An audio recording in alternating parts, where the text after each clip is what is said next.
Good morning, good afternoon, good evening, wherever you are watching from. Welcome, welcome. Uh, we have got a lot of interesting topics coming up today. Um, some kind of fun, some not so much. So we're going to get into it pretty quick. I'm curious what your weather is like. We have hit the rainy season here in Vancouver. So we actually had, I think it was Sunday, was all day rain. Yesterday and today were supposed to be all day rain, but fortunately, our weather forecasters are wrong 90% of the time. So it was beautiful and sunny, and I don't have a fake sunny kind of thing to show you, but you know what I mean. But it's supposed to be quite nice out today. So we'll see. We'll see how it goes. If it's not sunny, we'll have epic rain. So yeah, one way or the other. We have got lots of interesting stuff going on today. First and foremost, the Secrets Mirabel delay. And let's just well, actually, first of all, what I thought would be kind of fun is with all the stuff going on, and people talk about the prices of things.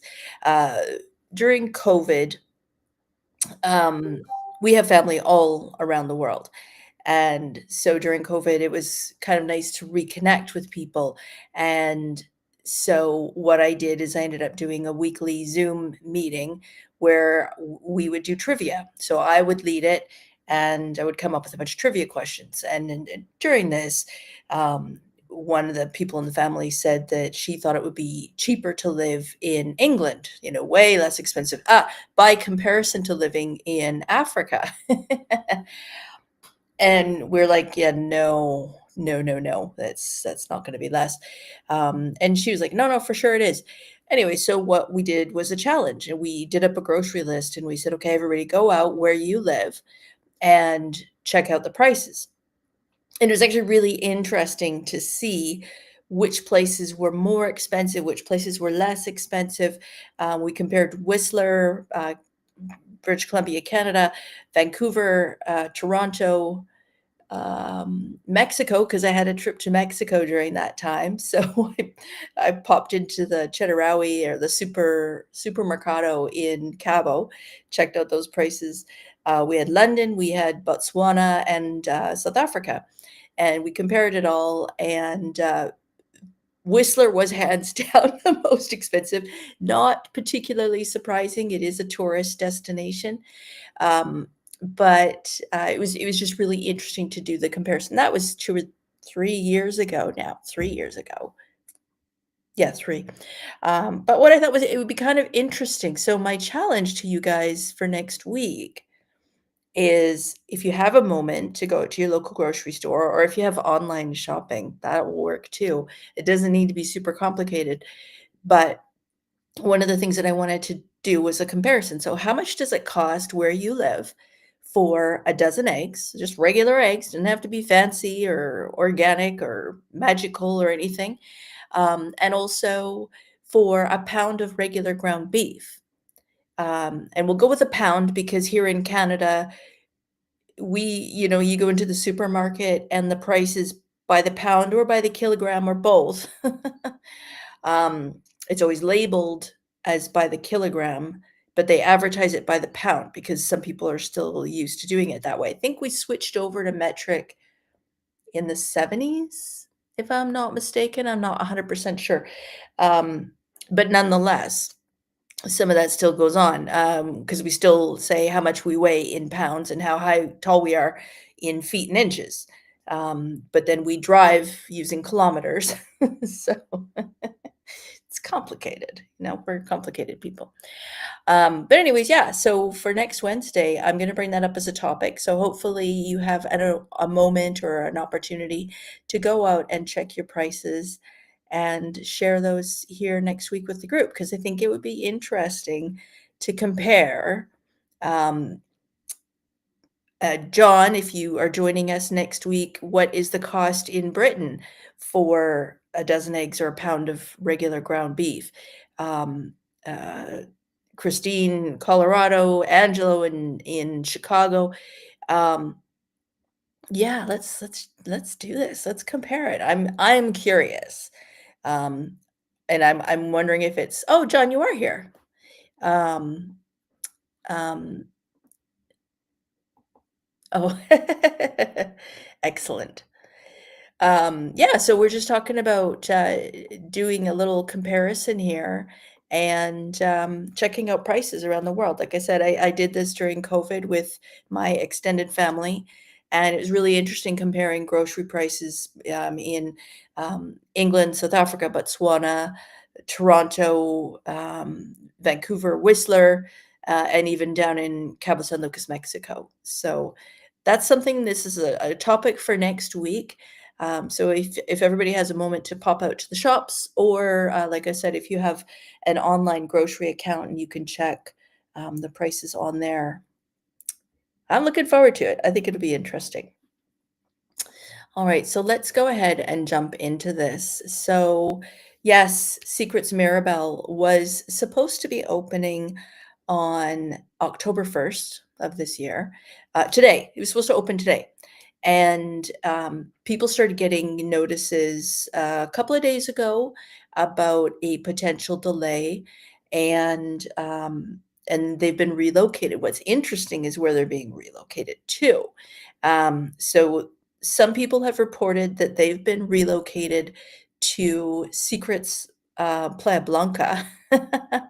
Not any hardship there. I haven't had a chance to stay there, but Tammy, as you guys all know, Tammy, she's had a chance to stay there, and she absolutely adores it.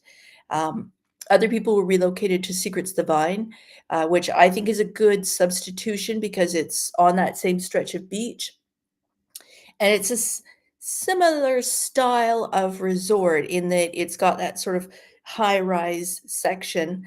Um, I mean, it's a different sort of theme to the resort. It just says someone posted their arrival for November 4th at Mirabel should be fine. Yeah, and I actually just messaged the hotel, and I'm gonna say this is unofficial, but the hotel did say that they are opening October 15th. So who knows? I mean, if it's government permits that they're waiting on, I mean, the last thing that any all-inclusive resort wants to do is to open without a liquor license. Like, could you imagine? It would be curtains. It would be instant curtains. I've been to the Hyatt, which one was it? Hyatt Ziva Riviera Cancun, which was formerly Secret Silver Sands. Now it's a family-friendly resort. And I was there about 2 weeks after it opened, and we went for breakfast one day, and we weren't oh, no, we were there for about a week, I think, and it was an easy filming day for me that day, so I decided I was gonna have a mimosa. Normally, I don't I mean, I enjoy a mimosa, but I recognize that my productivity level is, it shifts when I have a mimosa for breakfast.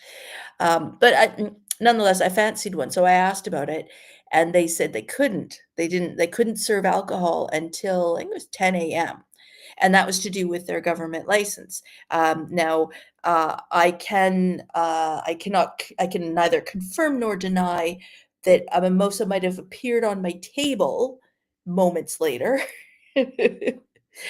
Um,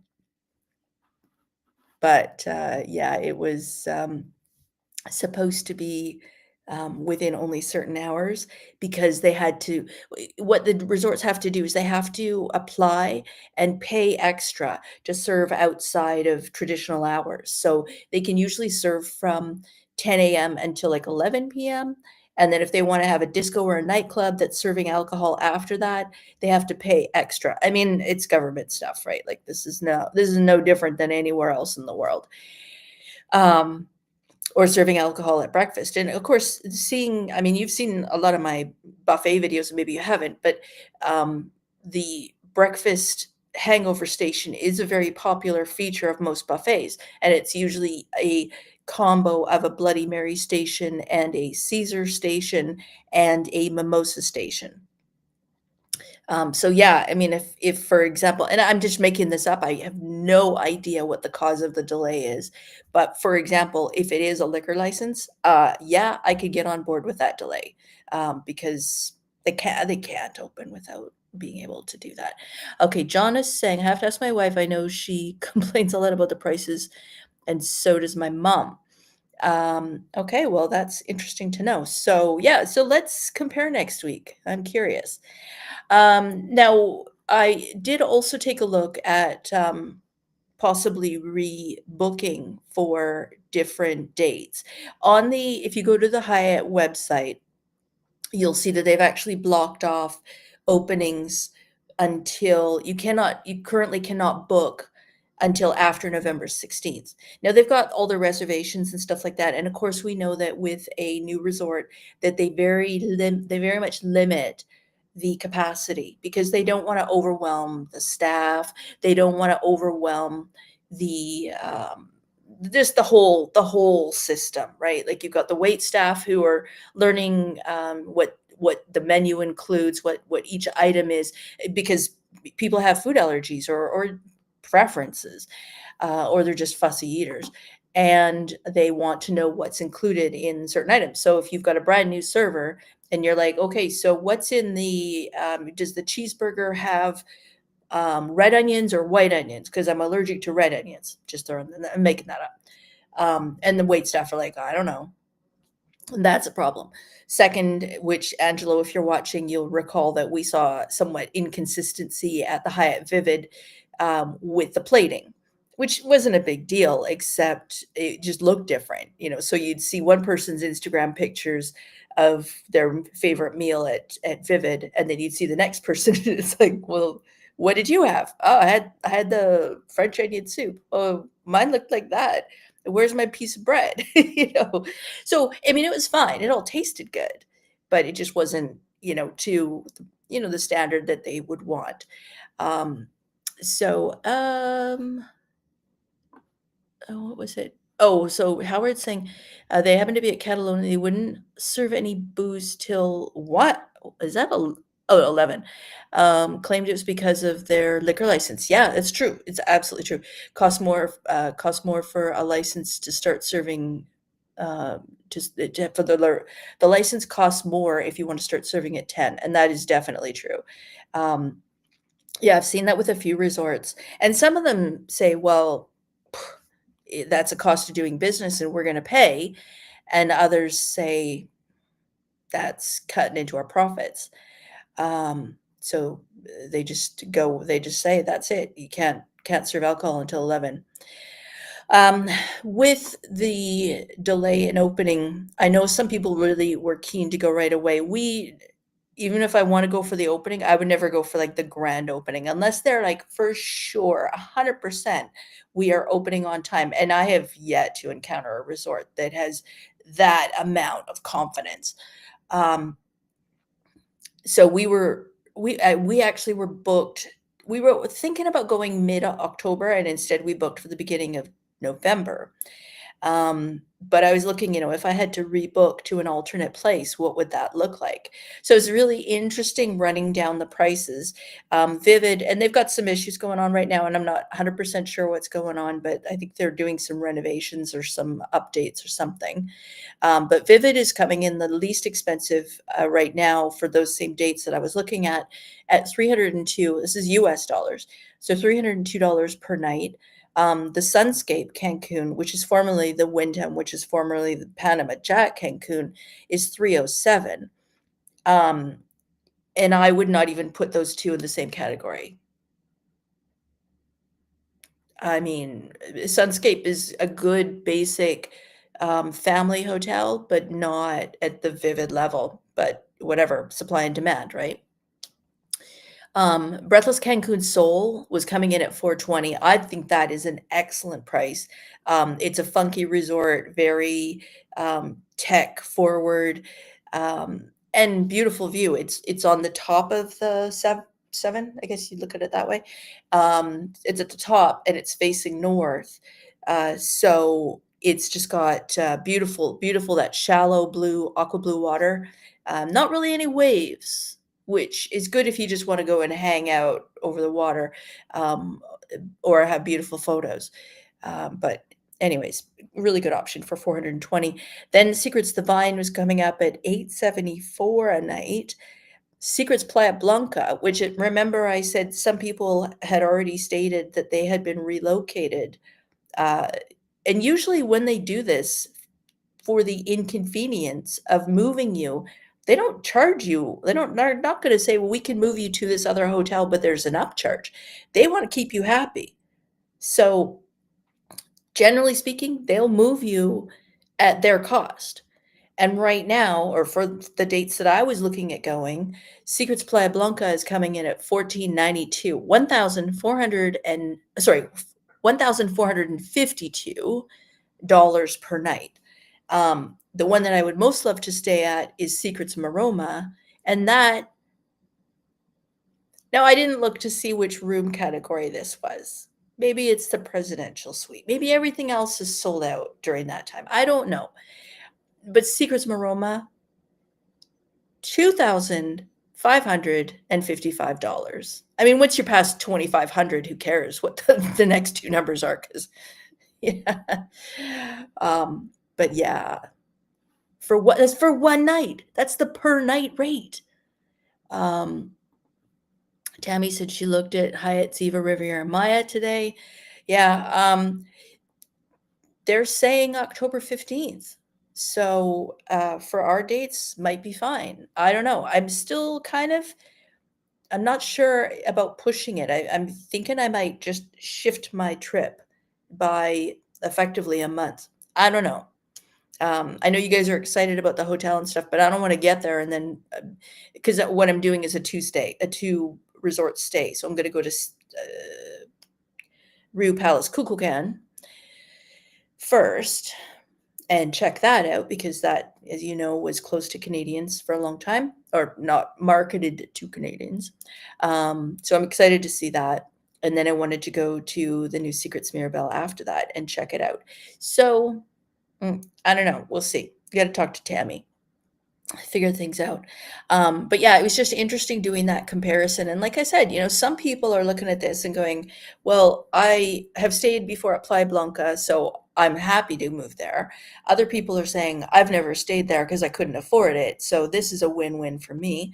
And then, of course, other people are saying, I was really looking forward to my stay there. But I think when you're booking right when a place is opening, you just know that there's potential for hiccups. And it's getting really dark outside. The rain is coming. So, I don't know. What would you guys do? Would you book it and take a chance and then be okay with being relocated? I mean, for the most part, they're not leaving people hanging, which is good. But I'm sure they've got their hands full with, trying to find spots for everybody. Like I said, or I've mentioned before, when I was there last fall, and we were supposed to be going to Secrets Playa Blanca, and then Hurricane Milton was coming through, and it had just turned and moved toward Merida, and it was just off the coastline, which, even if it doesn't directly hit Merida, it means like huge wind, torrential rain, and dangerous situation. So they moved us down to Tulum because they had to move everybody somewhere. So everybody who was at Secrets Playa Blanca, I don't think they evacuated them, but they might have. But you got to think, like, everybody who's staying there, they've got to find rooms for them elsewhere. So, and fun fact that I learned is And that was actually because I'd finished my stay with the group, the fam group, and then I did 2 or 3 nights at Hyatt Vivid after that, and I was mentioning to them about, this whole scenario, and he said, "Oh, every hotel legally has to have extra beds at the hotel." So, I mean, it might not be a fun sleeping situation, you might be, like, in a big room with a lot of beds, um, but they legally have to have extra beds in case of emergency. So there you go. At least you're not sleeping on the floor. So, secrets, I don't know. We'll see. I'm going to try to update in the Facebook group that I started, and, we'll keep everyone posted. But I don't know. I'm not sure. Not sure if I should shift or if I should just keep it where it's at and hope for the best. I don't know. What would you guys do? Hard to say. All right. Oh, so I was going to show you guys this World Cup map. So it's quite interesting. It's a little infographic that I came across. And I brought it up last week and I couldn't find it. So I actually got organized and I put it in here so I can show it to you today. So this is a map so the World Cup soccer is taking place next year, and it is a North American event, which is odd. Normally, it's hosted by one country. And so for this, because it's hosted by North America, there are going to be games in Canada, USA, and Mexico. And we've talked about this before that, if you're coming here for a cruise, if you're cruising to Alaska next June or July, you should have your hotel booked. If you're going to Seattle, that is another place where they'll have venues. You should have your hotel booked. If you don't, book it now. Like not tomorrow, not next week, not next month. Book it now because space is dwindling. So I'm just going to show this to you. Now, it's worth mentioning that when they show these numbers, that they are based on the city's numbers. So for Vancouver, for example, it's saying that we have and that's on the upper right-hand side, you can see. You'll see that we're showing 13,000 is the total number of available hotel rooms. But our stadium holds 54,500 people, which is odd that our stadium's bigger than Toronto. I would not have guessed that.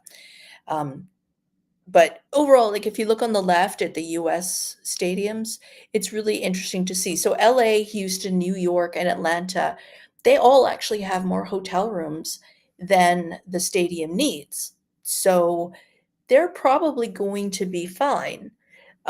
Kansas, Dallas, Boston, and Philly.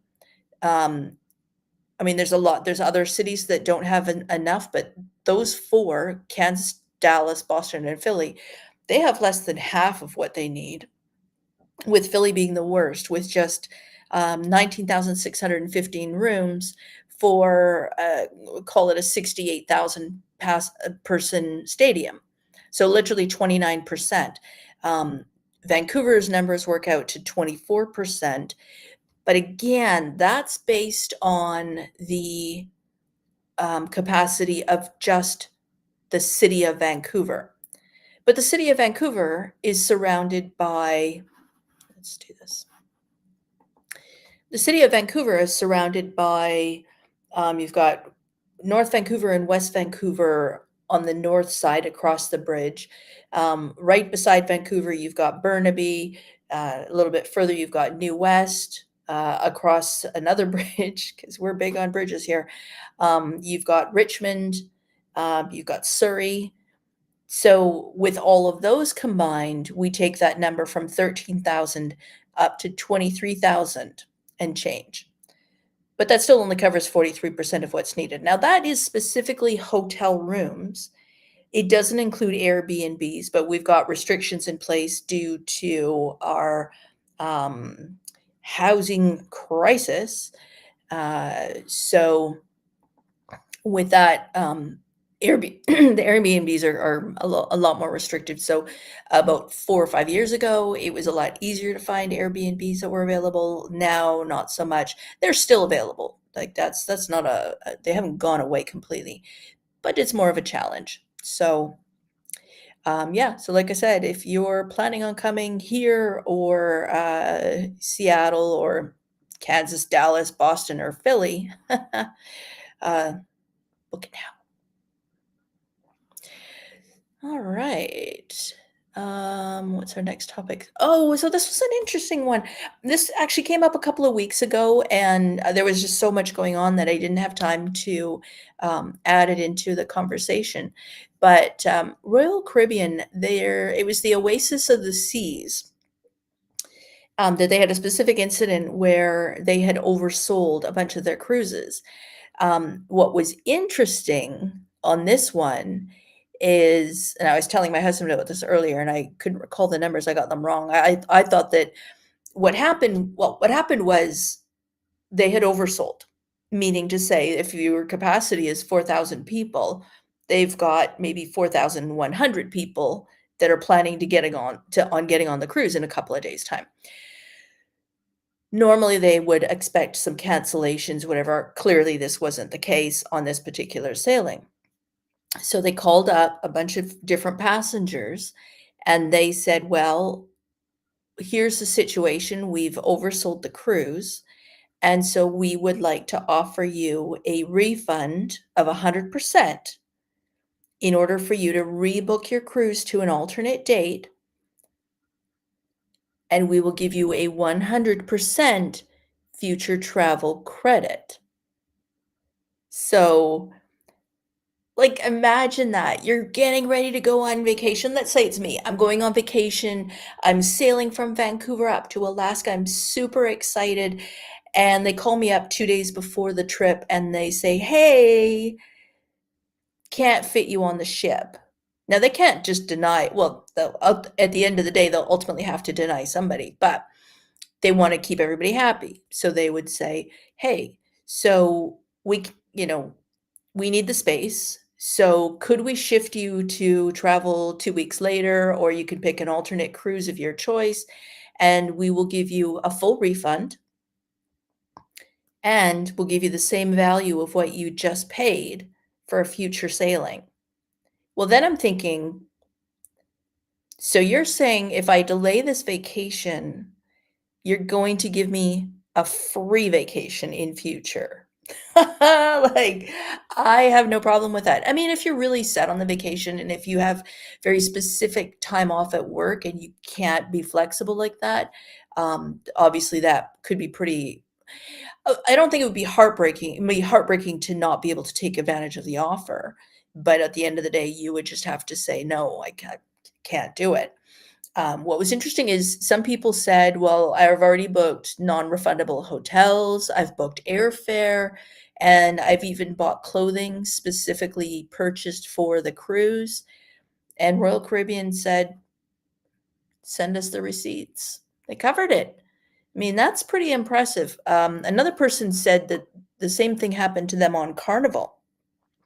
Again, I don't think this is very common, but if you were offered a chance to, Christine, if you're watching, I'm going to say that you would go for it. Angelo, if you're watching, I know you would go for it. Tammy, I think you would go for it. Howard, I don't know. How flexible are you with your travel? Would you go for it? John, would you go for it? I mean, especially if you just paid a bunch of money, because then if you can plan a little bit further out, instead of getting like a regular balcony, you could maybe get a suite, or instead of getting an ocean view, maybe you can get a balcony, or maybe instead of a suite, you can get a like super duper suite. Possibilities are endless. I think that's pretty cool. Like I said, if you don't have the opportunity to change, then who knows? But yeah, I thought that was kind of cool. All right. So it's been floated to, haha, coming off of cruise conversation, that perhaps they will shut down the US pre-clearance at international airports.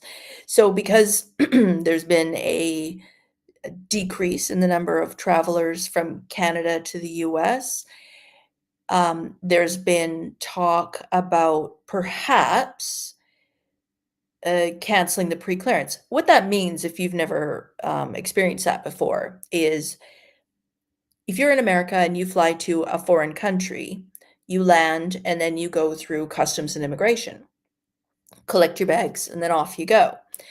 And same thing when you go to Mexico. You go to Mexico, you land, you go through the, well, hopefully not a huge lineup, and then you begin your vacation. What the US has done with most international, well, there's, I think, 7 locations in Canada, airports that you fly from. So for Vancouver, if you fly from Vancouver to anywhere in the US, you pre-clear customs, which means to say you do your check-in, you drop off your bag, then you go into and the next section, and that is where you are actually entering US territory on Canadian soil. You stand up to the US border guard, and he or she does his thing and asks you all the questions. You show the passport, maybe you do the fingerprint thing, maybe you do the iris check. And once you're through, you're through. You're effectively in the US. And then you go and do your pre-flight stuff. And then when you land in the US, it's like a domestic flight. You land and then you carry on with your travels. So it makes it very easy, especially, it means you have to be at the airport earlier to do the pre-flight clearance. But on the other side, vacation is starting, or work trip, if it's a work trip. So yeah, they're talking about, the cost of manning these stations abroad is significant. But here's the thing: if they functionally wanted to close these pre-flight areas, then what would happen is those of us who are flying internationally into the US, well, even for Americans flying back home from an international destination, what would happen is instead of landing in the domestic terminal, because these are all international airports that we're flying into, but instead of landing at the domestic terminal, we would be like the people flying in from Frankfurt or Brazil or China, where we would go to the international terminal and have to go through customs and immigration when we land. So it's not impossible. It's just more of a challenge. And here's the thing. It's a bit like, think of an airport as like a Costco parking lot, which we know they're always full. The only time they're not full is when they're closed. And even when they're closed, there's usually some people in the parking lot because all the people that are stocking the shelves are inside working. All the people who work in the vault are inside working. All the people that are unloading the daily shipments and stuff like that, they're working. So you've got your Costco parking lot. The parking lot is full. And then you're saying, okay, well, this section of the parking lot, you can no longer park there, meaning the example being the planes. So the planes flying from Canada can no longer park in this section. The planes have to park somewhere in this section. Well, most of these parking spots are full. So then what's that going to happen? It's going to affect your flight schedules, because air traffic control and the airport operational staff are going to have to figure out, okay, what time slot can we fill these people? And, how's all that going to work? So, yeah, I don't know. Like I said, it's possible, but it's going to create as many headaches as it's going to reduce. So I don't know. John's saying, yeah, definitely from next year we'll both be retired. So they would go for it if their cruise was overbooked. So there you go. Works for some, doesn't work for others. So yeah, I don't know what's going to happen with this. Like I said, it was just something that was floated. So I don't know if it's actually going to happen or not, but time will tell. Now that said, of course, we're into October now, October 1st. So I don't really understand this. Oh, and I wanted to ask about this. So, with I don't really understand why this happens, but every year at this time, it's like the funding for forestry and parks and the TSA, or the Customs and Immigration agents and security, border guards. It's like all that funding gets locked up or something, and I don't know if it's Congress or the Senate or both have to decide whether or not to continue funding them. That's my chicken scratch understanding of it. And until they decide yes to fund it or no, they're not going to fund it, some of these jobs, they just shut down. So a lot of the parks will be closed. Some states will pay for, out of their state funds, they'll pay for the staff to keep working so that the parks can remain open. And this would be obviously states that where the tourism is huge for these parks. Things like the Guggenheim Museum? No, the Smithsonian Museum. And I forget which park it was. And they were saying that the state was going to try to fund it to keep people working, but even that would only last until like October 6th. So that's not going to make a huge dent in things. But so, and if they decide, if it gets into a logjam, then that could impact things. Now, things like customs and borders, so border control agents, border agents, whether you're at an airport or at the land crossing, they have to keep working because that's considered mandatory or essential service, but they're not getting paid. I mean, yeah, they'll get back pay. And this is where we were discussing this morning. Here in Canada, the way they calculate your taxes on your paycheck, it's based on if you're, let's say you're getting paid, I don't know, $2,000 a week, and so your 2-week paycheck is $4,000. With this, what they do with payroll is they calculate out your tax bracket. So they would say, well, okay, 4,000 every 2 weeks, 4,000 times 26 is 92? 80 plus 12, 92. 92,000 a year. So what's your marginal tax rate at 92? But here's the thing. If you get a bonus check, or if you get a bunch of back pay, like let's say you're supposed to be getting $2,000 a week for, every week, and then you don't get paid for, let's say, 2 weeks, and then you get back pay. So then your next check, instead of it being $4,000, you're also going to get the first 2 weeks that you didn't get paid. So then you get paid $8,000. And I don't know if any of you are watching from the States, but what would happen then? Would they change it and say, okay, does the system automatically calculate it to be 8,000 times 26 weeks? And therefore it's thinking that you're getting paid $184,000.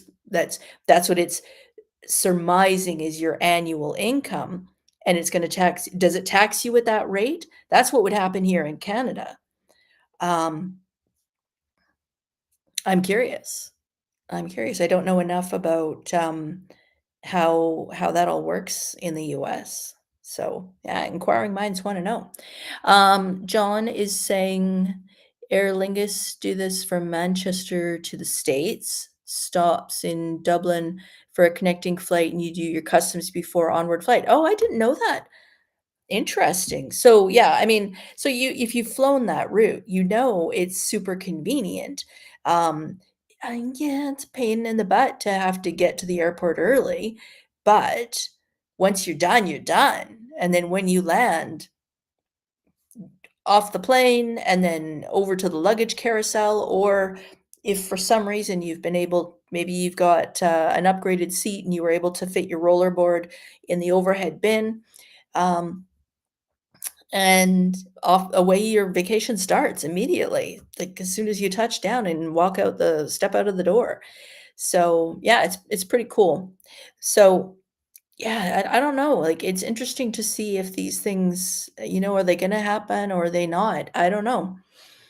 A lot of questions today. How much do your groceries cost? So just a reminder, I thought this would be a fun thing to do, a fun challenge. So for next week, what I wanna do, and in case people don't have time to do this, I know you're all busy, so I do really appreciate you joining me every Wednesday. But in case you are busy and you don't have a chance, I will take a look at some grocery prices around the world, and we're only going to compare two things. Keep this easy, and a lot of this can be done online. So just a dozen eggs, and what's your per pound price of ground beef, regular ground beef. And John, if you take a look, of course, your price is going to be in kilos. So, but that's easy enough to convert, right? 2.2 pounds in a kilogram, 454 grams is a pound. So easy enough to calculate, but I think it'll be interesting to compare. But yeah, I want to know about that. I want to know what's happening with Secrets Mirabel. I want to know what we're going to do about these hotel rooms for the World Cup. The cruise thing, that's not likely going to happen to me. I want to know what's happening with the pre-clearance, and I want to know what's going to happen with the border guards. I mean, I don't think that I would be in a particularly good mood if I was showing up at work every day and having grumpy travelers, and worrying about security threats. I mean, they're there for a reason.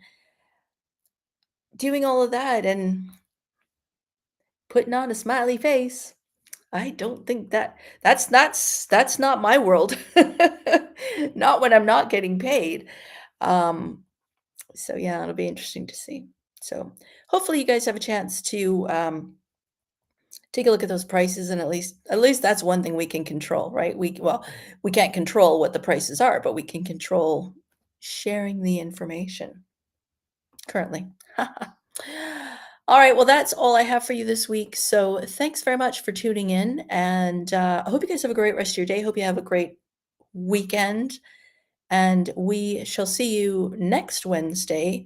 Same bad time, same bad channel. I probably shouldn't be saying that. There's all these Batman and what's the other guy? The Joker stuff going on.